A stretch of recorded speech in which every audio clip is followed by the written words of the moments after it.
Welcome to Deal Nation. On the show today, we have Ron Apke, the founder of Land Investing Online and the Land Portal. Ron, welcome to the show. Yeah, thank you, Michael, for having me. I've been we've been using launch control for so long. I've been listening to your podcast. You've had some great guests, so really excited to be one of those guests today. No, I appreciate that. And, land is something that is a really big topic for everyone in our community. It's a massive opportunity, obviously, but it's an opportunity where in the distressed property market, which is probably the majority of our community at Launch Control, land is something that's kind of like a little brother or a cousin. Where it's like you know it, you're pretty sure you understand everything about it, but there are differences. There are things that are unique about it. And so to really get into the specifics of how to get started and how to get ahead and how to differentiate your land pipeline from your distressed property pipeline is a big question for a lot of people listening. So couldn't be happier to have you on the show to kind of help walk people through that. Yeah, it's a little brother, little cousin that's definitely growing for sure. And it's growing. It's every week, it's every month, different strategies. So many bigger names coming in and getting interested in the property type and land in general over houses and wholesale and all these different strategies. Not saying everything's great, like all this different stuff, but all the people coming into here is really exciting and the market's really growing, which is good for us, good for the community. Yeah, I'm seeing in the real estate investment industry in general a much bigger push towards diversification and an expanded circle of diversification. So previously, diversification in distressed property was to go from just wholesaling to wholesaling and having a few rentals, having a few doors in your portfolio, maybe doing some fix and flipping, maybe getting into subject to. So it was very near circle kind of expansion of diversification. But there's a lot of people now that are like, let's not only do distressed properties, but get into land, maybe get into small business acquisition, to get into owning parking lots and owning storage facilities. And so there's just this expansion of where that cash flow can be spent. And yeah, there's a lot of eyes on land right now. So I definitely, what I would love to do, especially because you guys have both the coaching side of the business and the land portal, I'd love to start where I usually start the conversation, which is let's talk about, well, I mean, first I want to talk about your background a little bit, but once we get past that, I'd love to dive into, let's just start right at the beginning with data and take it from there. Yeah. So going into my background, I was so I have a chemistry degree. That's where I went into college wanting to be a pharmacist, and I worked at a pharmacy while I was in college. I'm like, yeah, this isn't for me, but I ended up still getting a chemistry degree. I went into teaching. From teaching, I went into sales. From sales, I was actually a college basketball coach for 3 years. And then I got into land from there. And while I literally, Michael, so my first year coaching, I was college basketball coach for 2 years. My first year coaching, I made $5,000 the entire year. This is 60 hours a week. And I did this, I made so much money in sales, or did so well in sales. I'm like, all right, let's go for this. Trying to be a college basketball coach was always a dream of mine. I went into that. Sadly, our coach, I went in as a volunteer, 100% volunteer. Our coach had a stroke early in the season, and our head coach was gone. He was in the hospital for the rest of the year, essentially. So it was me and our other assistant running the team, and our AD is like, I'll throw you $5,000. So now I'm making $5,000, which still basically a volunteer at the end of the day. But going into the second year of college basketball coaching, my wife got pregnant, and I'm like, I got to start making some money. I talked with my brother, Daniel, who's my business partner, and we were kind of looking at land, interested in land. I like going against the grain. That's something I've always kind of done. I think there's opportunity in things that has some resistance, or there's just unknown. And I think that's what launch control. And I told our students, when all the more regulations came out with texting and everything like that, I told them, there is opportunity where there is resistance. And that's something I constantly kind of told them, there's more resistance to sending mass text out, get through that resistance. And then there's so much more opportunity on the backside. But yeah, that's how I ended up. We were doing land for probably three and a half years before we taught a soul. Daniel and myself kind of sat down, talked to each other. We're like, we're doing too well in this. Spreading the knowledge is creating freedom for other people, helping other people quit their jobs is something that we wanted to do. And that's when we started teaching people. It started 100% organically teaching. We have people that were in our high school. We have childhood friends that were like, we're teaching kind of one-on-one, like, okay, we got to make this a little bigger. We made a course. And then it kind of blew up from there. That's great. So, what was the conversation between you and your brother to get started? I mean, you were kind of off on your own journey. You were, you had taken a break from a 9 to 5 position to pursue a dream job. So, was he kind of on a similar parallel path? He was in so he was in Ohio. I was coaching in South Carolina. He called me. It was right before probably Christmas or something. I knew I was about to go home for the holidays, and he just called me and like brought up the idea. And initially, he's like, "Ron, you do it all. I'll fund it." He had a good job and stuff like that, and that was the initial like conversation. We went home for Christmas. We started grinding out the business. We started learning some things, and then we just started marketing. Like we started marketing from the get. We were never like overthinking it. It was just like, okay, here's an opportunity. We think we can make it work. And then 6 months later, that's when I quit the basketball and I was full time doing land. My wife, like I said, was pregnant. So I'm like, I got to make this work fast. I don't have like Yeah. 3 years to make this work. I got to make it work fast. And that's just how we kind of operated. We go more ahead. Like you fail at stuff when you go head in as fast as we kind of do at stuff. And we have failed. But when you hit gold, it's really nice. Yeah, and I think it's what was it, 6 months, right, before you hit the stability line, basically. I would say so. Where like you're making $30,000, $40,000 on a couple deals a month. Yeah. I remember I was talking to my other assistant coach, and I think our first year we netted like 720 or 720 grand or something. Wow. And I was talking to him, and I told him I don't know what I said. I said 720 or something. Then he's like, then he didn't understand the number. He's like $720 or 7,000, whatever the number was. And I'm like, Yeah. 720 grand, and like it like blew his mind. And that's again an assistant college basketball coach, but yeah, like the first 12 months were exciting. Obviously, it put us in a good position to take this on full time. So yeah, it worked out well. Yeah, it's an interesting balance, right? Because a lot of people are like I'm one of those people that's a chronic over preparer, right? Like I want to be really ready, have more money in the bank than I need to before I make the leap because it feels safe, you know. And although the goal is to really build up towards like $720,000, sure, like the goal is to build up towards that, but 30 grand a month doing one deal a month, that's a lot more money than most people are making at their W-2. And if you can hit that stability line fairly quickly, 6 months in, a year in, like that's a very quick ramp, Mhm. truthfully, right? You might not be generationally wealthy for another 10 years, but like to be at that stability line fairly quickly, like people knowing that they can get there, I think can ease the concern of making the leap.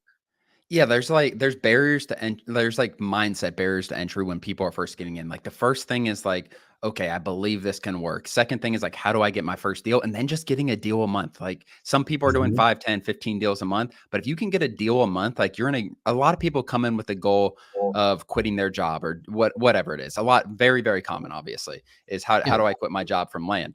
And that's what I tell them. Like, you got to figure out how to get one deal per month. It sounds, I don't know if it sounds easier than it is, or I don't know. It's not the hardest thing in the world, but at the same time, it takes some work. You got to educate yourself.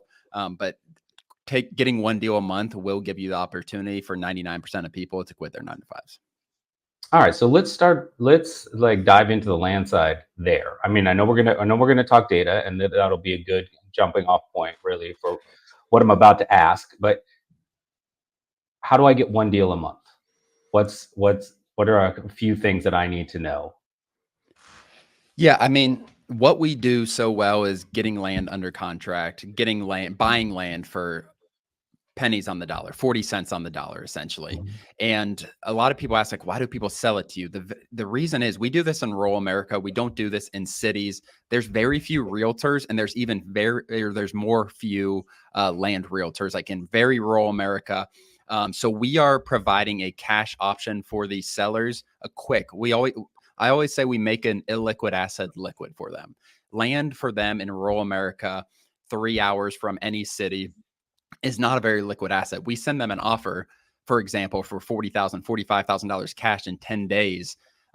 Even if it's worth $80,000, $90,000, these people it's enticing, especially when they bought it in 1990 or inherited it in 2000 for Mhm. $10,000 or whatever the situation is. But it's a marketing game, to be honest with you. Like, it is, how do you reach sellers in different ways, creatively reach out to sellers, and then finding the motivated sellers. Like, if you can get into contact with motivated sellers, you have a really good chance of doing a lot of deals. Sometimes we do projects on the land after we buy it where we subdivide or something like that. Other times we just buy and flip it. So there's definitely different strategies that have evolved over the last few years for sure. But overall, like, we're a marketing company. Like, doing this business, you're a marketing company, marketing to sellers, reaching out to sellers via text, mail, cold calling, a combination of all of these. And those are the people that are most successful. Once you get in contact, there's some sales involved. You got to be able to talk to people, everything like that. But if you can do the front end stuff, the back end stuff isn't hard. Learning about land, like, there's a lot to it, like understanding land, how to evaluate a deal, everything like that. But that stuff's easier than getting like your marketing plan together and how are you going to contact, reach out, and get these deals under contract. Yeah, and for the people that say, well, why would they sell to you, right? And I understand some people almost even having like a guilt reaction, right? Well, it's worth 80, but I'm only going to pay 45, or you're only going to pay 45 for it. What gets forgotten, I think, in that equation is how valuable the investors are as connectors. Because Mm-hmm. if I'm sitting on 50 acres of land and I want to sell off 25 of those acres, and I'm in rural America, like you said, and there aren't very many land specific real estate agents around, and finding out who they were anyway would be difficult. I don't know who the contractors are. I don't know who the big developers are. I have no connections to actually activate that 80, $90,000. Like, I would have to educate myself as a seller. I'd have to reach out as a seller and form relationships in order to sell that land at that price. And that might take me 6 months longer, depending Mm-hmm. on how remote it is and whether it has, water access or driveway access or whatever, right? So the barrier to sale could be steeper. And if somebody comes to me and this land that I inherited, and they're going to pay me 50 cents on the dollar, and I have to do no work over the next 6 months. I just get to net that income, which is needed in my life. That provides a very, very valuable solution. So it's not about like getting one over on someone. It's about being compensated for the connection points that you're able to make that they can't make on their own. Yeah, it's at the speed of things. That's like me sitting in a house that's $600,000 right now. That's going to be $2 million in 2 years, and then expecting someone to pay me $2 million, right? Like, it's just, and it's just, a lot of people have that stigma on it, I think, and under don't understand fully how difficult it is to actually offload these, how much value, like you said, the speed of time too, like the money, the quick money is very valuable. Some people, we're not huge on sending out contracts and like, let me get under contract for 90 days. That is not what we offer. We offer cash within 14 days. If it's us buying it or investors buying it, we have a big pool of investors that are willing to fund these deals. Or whether if you have $2,000 in your bank or $100,000 in your bank, if you get a deal that's worth $500,000 or that's $500,000 worth $1 million, you will get funding for it, no problem at all. So yeah, that's the biggest thing is the value of cash is big in this business for sure. The speed that we offer. We send out surveys to every single one of our sellers. We have had zero uh, bad responses from those surveys from anyone who has ever sold a piece of land. Sometimes they live next door and they see us put a for sale sign the next day after we buy it. They don't give us bad reviews because they appreciate what we did. It is a seamless transaction. It's a frictionless transaction for them to get money in Hmm. their pockets really, really fast. Yeah. Yeah, and I'm curious about this. Have you done any distressed property um, sales or acquisitions as well? I have not. I mean, we've done like we've no to answer your question, no. Okay. But the reason I ask is that, I'm making an assumption here, but I think that houses have memories. Houses have expectations. And so when you're buying a distressed property and then, minutes later reselling it, there's a higher propensity for like, hey, wait a minute, that was mine. Whereas opposed to land is just potential. Land is it doesn't have that same sense of like ownership or that same sense of like memories to it, right? So I feel like it's probably a lighter exchange when you're in those situations of like, yeah, I netted enough money off this. It's theirs now. They can do what they want with it, more so than a distressed property, which you still have this lingering sense of ownership. For sure. And the nice thing about land is you don't need to get them to move out of a house. You know what I mean? Like Yeah, most of our sellers live a couple hours away. Like if I averaged it out, took out outliers on both ends, like the average seller would probably live a couple hours away from their land. 30 acres, they hunt on it once a year, once every 3 years.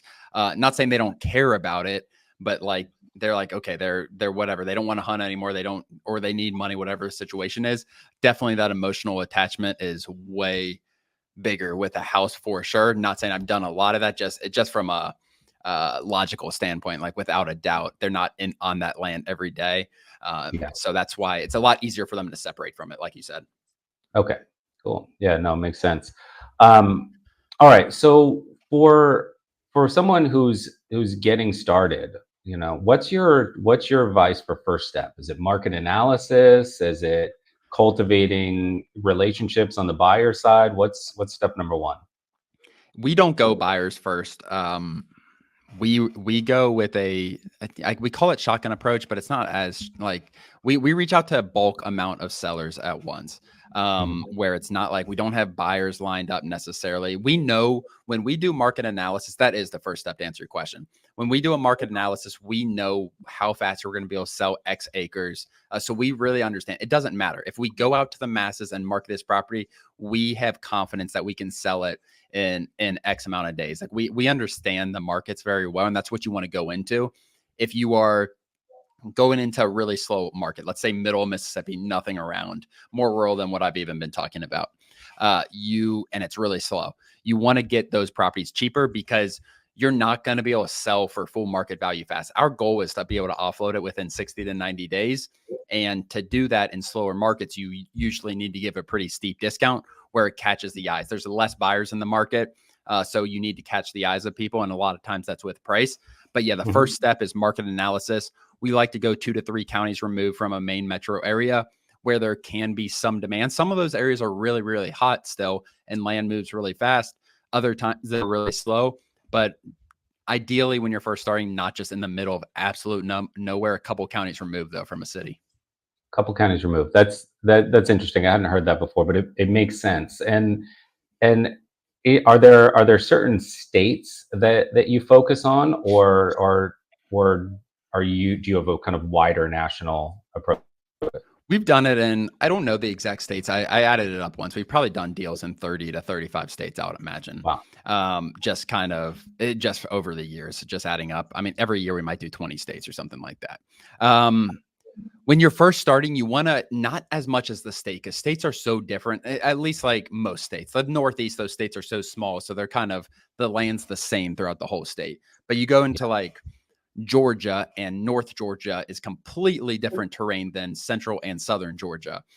So we tell people to try to go to counties more so that are just normal terrain where it's not 80% farmland. So be careful with like Central Indiana, Central Ohio, those kind of areas. It's not overly sloped because the Northeast can be really bad. North Georgia can be really bad with slope. We want the highest amount of your offers going to good land as possible. That's like the biggest thing. So just normal land when you're first sending out marketing, whether it's text, mail, cold calling, just normal land is what we're going for. That's going to reach out because what you don't want is you to send your first marketing campaign to Northeast Georgia or something like that. It's sloped as heck.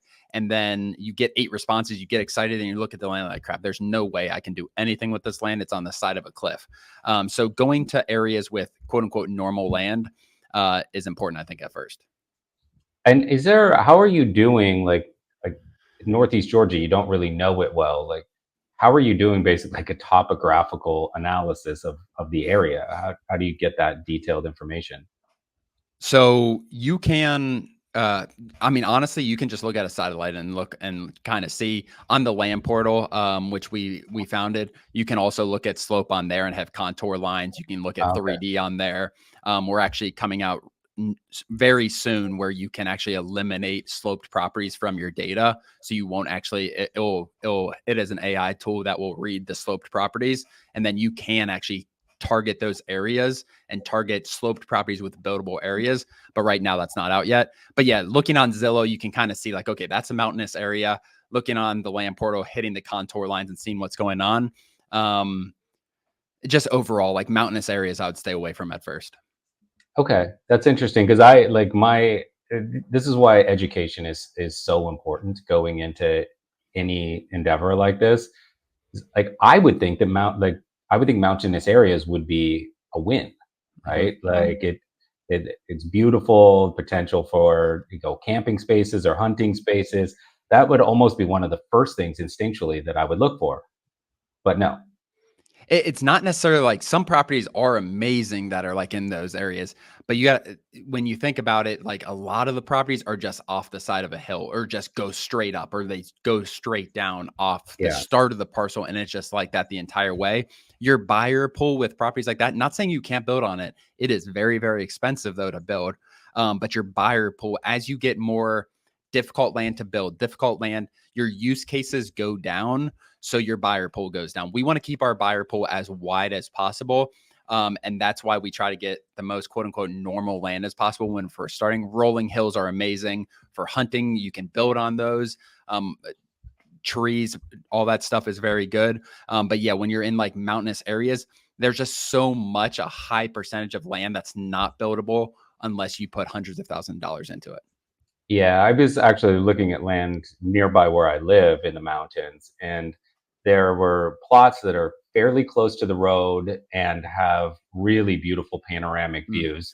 Obviously, quite expensive in those cases. And then there's those lots where it's like the lone smoke coming up from the chimney in the middle of the mountain, and you're like, how in the world did anyone get out there, right? So like, if you stumble across one of those, you buy one of those, like it's going to be tough to turn that around.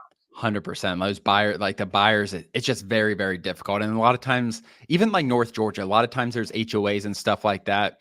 There's Airbnb areas up there where like there are buyers for those, but they're just so much more specific. And HOAs as a whole is HOAs are things that we stay away from Yeah, as much as possible. Vacant land is hard to sell. Landowners, land buyers, developers, they don't want to mess with building in an HOA or doing that stuff. It's something, I'm not saying we haven't ever done deals, but it slows down the sale process significantly. yeah. So you're starting with market analysis, and then your second step is finding the data and reaching out to the sellers, right? Yeah, I think pulling the data would be step number 3, and then reaching out to sellers would be step number. I'm sorry, pulling the data step number 2. Reaching out to sellers would be step number 3. Pulling the data we do on the land portal. As far as that, you can get a list X county, X acreage, vacant lots. You can eliminate properties with wetlands or floodplain on there as well, so you're not marketing. Again, our goal is when you're first starting, have as efficient of a marketing campaign as possible, but you at the Mhm. same time you need to be able to do this in bulk. It can't be like write a handwritten letter to every owner, look at the property and then send it out. We still do this at bulk, but with the land portal you're able to remove a lot of properties that just wouldn't work. You can remove landlocked properties. So I was looking yesterday in I don't remember what state, honestly, but I hit the remove landlocked property. It was 30 to 50 acres. It was 7,600 results. I hit remove landlocked properties, which is no road access. And it went down to Mhm. 3,600 properties. So our marketing efforts, we just eliminated 4,000 properties with no road access with one click of the button. And being able to effectively target the right type of properties is definitely important. But getting your list of vacant landowners, we usually go by county and acreage. So you're going to X county, 2 to 10 acres, whatever, 2 to 100 acres, and you're going to target these properties. We do it via text. We do some direct mail. We do some cold calling. And it's just a lot of it's when you're coming in is what does your marketing budget look like? It's obviously you understand that a huge part of how you're going to market is your marketing budget. Cold calling's the cheapest. If you pick up the phone and start calling, texting, you can reach 10,000 people a month on launch control for, I don't know, after data and everything, probably 750 or something like that. So Mhm. it's your budget definitely getting into it is should determine your marketing strategy, I think. Yeah, and marketing strategy falls really in line with your growth strategy, right? Mm. So that example that you just gave of eliminating landlocked or no driveway access properties. If you start with that 3,600 and you have a marketing budget that is, let's just say, limited to launch control. So you're going to be just doing, text outreach and some phone call support. But you're able to do that from that list of 3,600 or a few similar lists in the counties that you want to pursue. You're able to line up enough deals to get some consistency coming in. Well, now you can start to look at the next stage up. So those properties that got eliminated with no driveway access, I would assume that some of those, if you wanted to do them as more like a longer hold acquisition, you could potentially put a driveway in and then increase the resale value of that land if you had the cash flow coming in from the other side to be able to hold on to that a little bit longer and sink a little money into it. When I say landlocked, this is literally like this is highway, someone else's parcel, and then your parcel. Like this isn't just no driveway. This is Oh, you I cannot see. legally Okay. get to the property Yeah, yeah, yeah. in a lot of areas. But yeah, for sure. It's a mark. And a lot of people look at it like I just reach out to people and like it is a marketing game. Like without a doubt, I said that earlier too. Like having a diverse strategy of marketing, getting in contact, you need to find a way to get motivated landowners, sellers on the phone. However you do that, I don't care. But that's how you make deals happen. That's the same as any business. If I'm trying to get more students for land investing online, I need a diverse marketing strategy for sure. Some things might work better than others, but I know you talked about when we talked about the other day, as far as like just A/B testing. Like if you're not A/B, you seemed passionate when you were talking about the other day, as far as A/B testing text messages. Like you don't know exactly what's going to work. So doing that, I was talking to someone this morning about it as well. Like I don't know what's going to work. He sent me some very detailed message he was going to send to landowners. I'm like, I don't know, but let's test this out with some other things. And I know you can probably touch on that a little bit and how you can do that. But I think it's so important to test things out. And you said what you said the other day was I think it was you who said it. You think a marketing strategy is going to work, and it's always the opposite thing almost. Yeah, exactly. Like every headline that I've written for as a marketer, every headline I've written for an email, every subject line I've written, every little, like the one that I'm like proud of, patting myself on the back for, doesn't fly, or often doesn't fly. And the one that I was just, in a rush and I threw something together, then that one hits. And I'm like, why? Why did that hit and not the one that I was creatively proud of? Right. And a lot of times it's a similar situation in when you're reaching out to sellers where like you think you have the golden message, but the truth is there is no golden message. Right. What you have to do is do iterative testing so you can figure out what's landing in that community and with those sellers, because what hits in rural Georgia may be vastly different than what hits in rural Wisconsin. And you need to, and you're not going to know that until you've done that testing. So if you're running, for example, like, if you're in Wisconsin and you're saying like, I'm really looking to buy land that's, within 50 miles of the University of Wisconsin, right? And that's your message is I want to buy land that's close to the university, and that's your in. It's a big known place in Wisconsin. It gives some kind of local flavor to it. Maybe that's what hits. All right. But you also want to just try something that's really focused emotionally towards the seller. Like, I buy a lot, I buy land in the area, try to work exclusively with the sellers or directly with the sellers. It puts more in their pocket that way. Maybe that works. But you want to try different approaches and see what's hitting in that area. And if you try 5 things, 6 things, and 2 of those approaches really hit, now you can narrow your focus down to those 2 because you've got data to back it up, right? But just going off of gut or creative assumption, it often doesn't pan out the way that you think that it will. That's a good point. What do you when someone with text messages, let's say like when they're A/B testing or ABC testing, they're testing 3 different things. What defines hitting? Is it deals? Is it, or does it just vary person to person? Is it responses? What do you think? Like for your suggestion for a land person, and they send 2 different tests out. One test they get 20 responses and they get 1 deal. The other one they get 15 responses or 10 responses and 2 deals. How do you kind of view that? For text messaging or text engagement, I consider it based off of conversations started.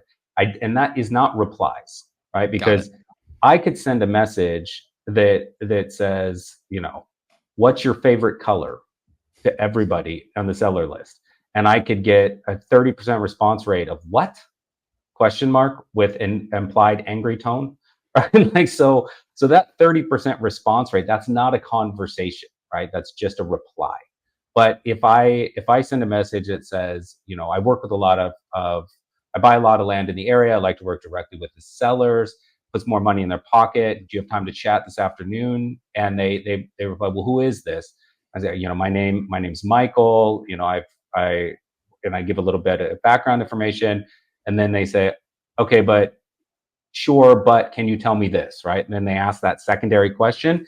Now it's a conversation, right? So now that a conversation has been initiated, it stops being a question of text engagement and it starts to be a question of sales conversion, right? So now that you have a conversation, it is, as an investor, it is your job essentially to either continue on text because that feels like the quickest route to resolution, but most likely you're going to pivot that to a phone call, right? Because you want to create a sense of trust with the seller. You want to be able to let the conversation take its course without it being an overly long text conversation. And so when you get to discovery call, you get them onto that phone call where you can guide them through potential solutions or a potential offer. Now that comes down to your win rate as an investor. So if launch control created 50 conversations for you, really active conversations that were discovery call ready, and say like a 2-week period, 3-week period, and you close none of those, that's not a launch control problem. Launch control created the conversations. So your corrective measures at that point become in seller engagement, discovery call conversations, right? So those two have to work in conjunction. Because if your messaging that you're sending out through launch control is generating 50 discovery call ready conversations and you're closing 20% of those, you're getting rich, right? So it's the win rate between the two equals extremely high ROI, but you have to have processes and practice on both sides of the equation.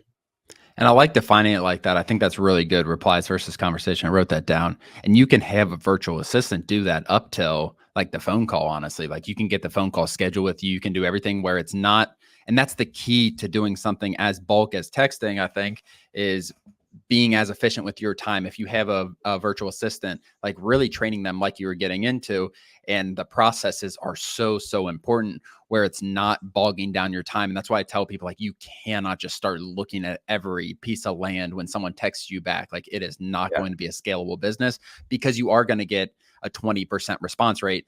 And then you're reviewing deals all day long that you never really had a chance getting. When you're reviewing deals, like you should have a decent chance at getting the deal when you're getting to that phase. And that should probably be pre-conversation. But yeah, I like how you define that a lot. I think that makes a lot of sense. Replies versus conversations. Yeah, we have a done for you service at Launch Control called Launch Leads, and we've had a version of this for 4 or 5 years. And initially, what we did is we took it too far.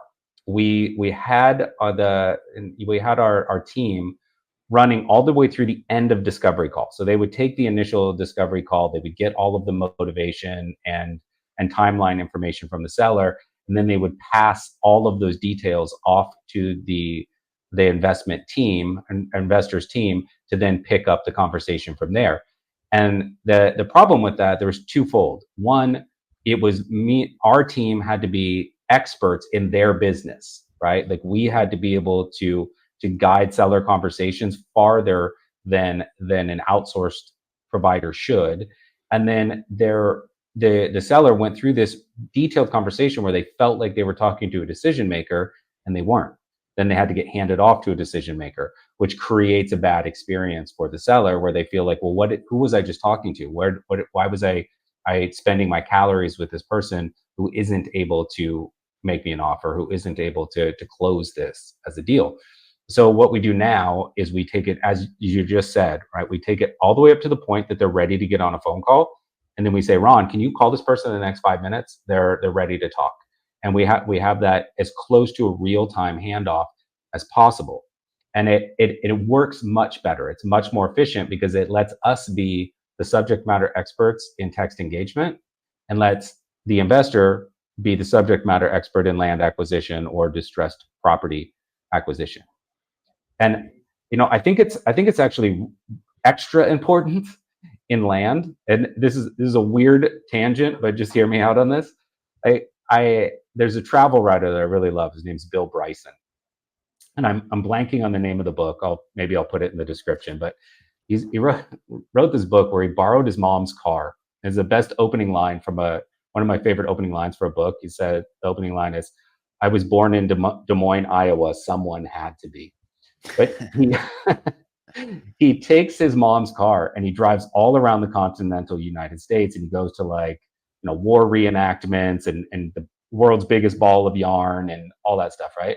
And all of these places that he was going in the US, even if I'd never been there, because I was born in the United States and I grew up there, I had a general understanding of the place.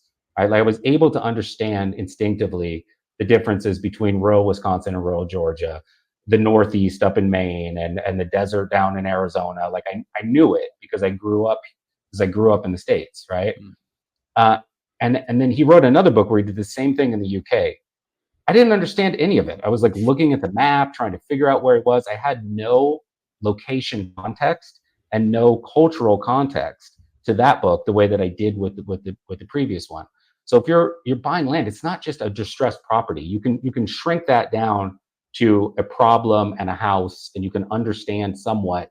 Everybody has the same problems with houses, right? But land, you have to really understand the area, the culture within the specific state, who you're going to be talking to. So training someone to have that cultural understanding is extremely hard. For sure. And we used to be more like, okay, let's just send as much marketing as we can, reach out to as many sellers. And then we had students who are getting like you said, more knowledgeable, doing areas near them. I used to be so one of the things I used to be like probably maybe less than 2 years ago, honestly, I was very against doing deals in your local area, as far as not local, but a county removed. If you're in a city, county, 2 counties removed. And the reason was because I didn't want that person to want to go visit every property. I don't want them to waste time. I want you to be behind Yeah. the computer, learn how to do as many deals as possible. I have never been to a property that I flipped ever, still to this day. So I was against that. And then we had some students and I interviewed some people and they're like, yeah, I'm going to shake every seller's hand. Like, that's interesting. And he's like talking about handing a gift card to these people and then getting $100,000 deal. Like, that makes a lot of sense. And like, it completely flipped my mindset on the whole thing. And like you're saying, like learning how to engage with different people in different types of communities, it's all different, and understanding like why are they motivated, for sure. That's always a huge part of sales. But yeah, that's a good analogy for sure right there. And it's just, you need to know your product. You need to understand what you're trying to buy. You need to understand the product that you're buying. And then you also need to understand the person you're buying from. And I think if you can connect those two things, you can do a lot more deals. So I understand, just because of my experience at Launch Control and working with investors across the country on seller engagement. If I were to go into land acquisition right now, I would feel extremely comfortable doing market analysis and seller engagement. But I'd be very nervous about the disposition side, right? Of not having a network of buyers, of not understanding who I'm going to turn that land over to, and not wanting to get stuck holding a property or properties for too long for financial reasons. So I'm sure it's part of the coaching process and part of the network that you're plugging people into, but how do you get people over that kind of fear factor going in? So they don't buy properties that they can't dispose of, essentially? Or so that they're able to learn how to build up a network on the other Yeah. side, so that they can gain confidence that they will be able to turn it over once they acquire it. Like, having realtor relationships is valuable. We're not like, as far as like having a buyer pool, we've tried going that route. The thing is, like, 99% of our buyers are the end users of the land, which means like they're not developers. They're not going to do something. We're buying 5, 10, 100-acre properties, sometimes 100 acres, but remember, we're not in suburban areas. So a lot of these people don't want to subdivide and make a subdivision. It won't work there. So the high majority of the time, we're just selling to Jack and Jill who live in Atlanta, and we're selling them a property in central Georgia where they want to go to 2 times a year or put a cabin on. So it's really just marketing. We do it on Facebook. We sell probably 40% of our properties on Facebook Marketplace, another 40% on the MLS. Whether you're using a realtor or not, you can get on the MLS, and then maybe 20% on land.com. So it's just, we sell on Craigslist as well. It's not a high percentage, but you just get in front of as many potential eyes as possible. And that's how we sell our properties. Then, like I said, having realtor contacts for bigger properties, for bigger price properties is definitely a valuable thing. But they'll sell. Like if you do your market analysis on the front end and the land analysis and understand what you're buying, you need to understand the asset. Yeah. If I tell you 3 beds, 2 baths, 1,900 square feet, you probably know about what, in any area, you probably know about what that's going to sell for, no matter what's inside. If I tell you 5 acres, in X county, like you don't know, because the land, every square meter of that land can be different. And some land that's 5 acres might sell for 20,000. Some land that's 5 acres might sell for 120,000 in the same county. So understanding what you're buying on the front end, having an accurate, we can be within 10% of our sales price almost always as far as predicted sales price. So just understanding that, and then everything on the back end kind of works out for itself.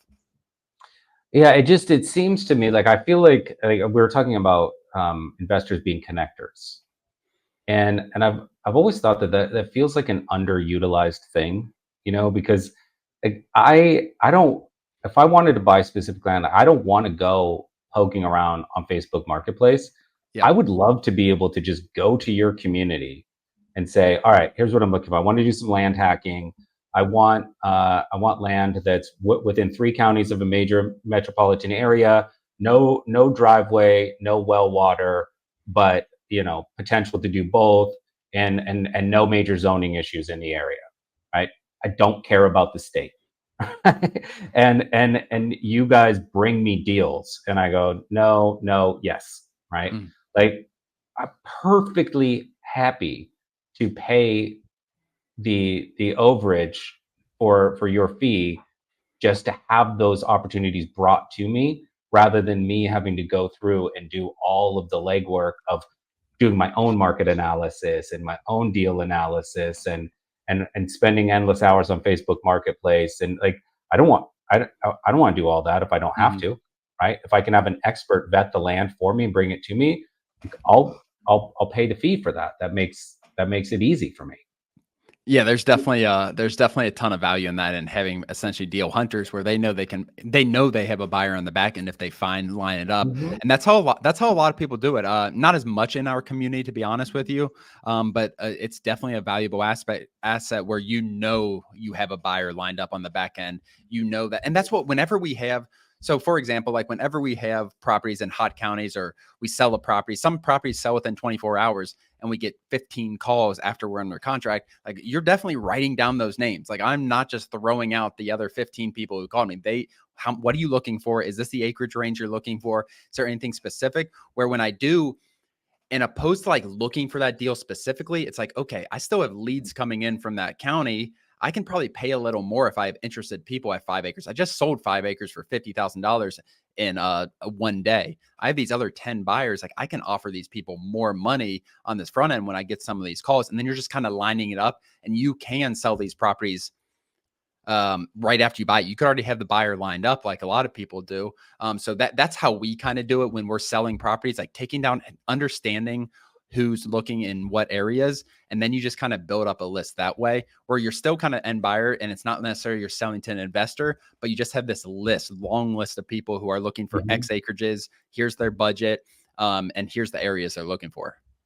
Yeah, it's the compound effect of investing, right? Where like with launch control, if you give it 90 days, you're going to have a pipeline that will have consistent deal flow for the rest of your investment career, right? Like you don't have to refill it. That once that pipeline is full and producing leads, it will continue to produce leads, and it becomes this compound effect where you go from getting one deal a month to two to three then you have to give yourself a pause and say, do I want to expand beyond this, right? Because now you're into like business building mode. But it gives you that compound ramp. And the same is true on the buyer side. So if you take those 15 buyers that expressed interest in a certain property type, and you're good about saving them, tagging them as a in launch control or in your CRM as a certain buyer profile, the next time you get a deal that's of a similar profile in launch control, you can use if you've sent them a text message already and got them engaged on text, you can just use the drip automation function to send everyone that wants to buy that particular property type an individualized message that says, hey Ron, hey Michael, hey James, I've got a 50 acre lot, outside of Madison, about 15 miles away, no slope. You want to take a look? And 3 of them say yes. Well, you've got a quick turnaround and probably more money in your pocket. So you can spin that compound growth to your effect, to your benefit by just. But you got to save it, and you have to capitalize on it, right? You can't just let those go into the ether. It has to be part of your process. Yeah, and we're not as good at that as we should be, honestly, because there's so much value. Not only do you don't have to spend money on marketing, you don't have to have other conversations. Like if you have a buyer lined up, you don't have to get pictures of the property. Like you just send them to the property. Here's what I have coming up. I know you wanted to buy this other one. Unfortunately, that one obviously sold, which we talked about. Here's this other one that I have coming up. And you can do that when you're in escrow to buy. Like you can do that 10 days before closing. Maybe you don't give them the exact address because you just don't want anything going on, and them visiting a property before you buy it. But I have this property coming up. I can send you out to it in about 10 days when we close on it. Let me know what your thoughts are. And it's something where just time, time is money. So you having less, if you have a funding partner as well, and you have less time on the market, you're going to get a better return yourself. You're not going to have to spend money on marketing. If you have employees, you don't have to spend money on them trying to sell a property because you already have it sold. So there's so much value in that for sure, in reducing the time from buy to sell. Yeah. So I don't want to take up too much of your time today, but I do want to give everyone that's listening a little more information about land investing online and how they can get started working with you and your brother. Yeah, so land investing online, like I said, we've been doing this for about 3 years. We do one-on-one coaching as well as just have a course kind of breaking down how to do it. landinvestingonline.com/consultation if you want to schedule a call with us, and we can kind of break it down, show you what we offer, everything like that. The land portal is it's the best land data site out there. It just is. And that's what we built it. There's no other site that was built for land investors. You can see us on YouTube, Apke Brothers. I think we're going to get you on here, Michael, soon. So you can kind of introduce yourself to the community, all the launch control stuff. So excited for it. And appreciate everyone listening. All right. Well, thanks again for joining. We'll talk again soon. Appreciate it, Ron. Thanks, Michael.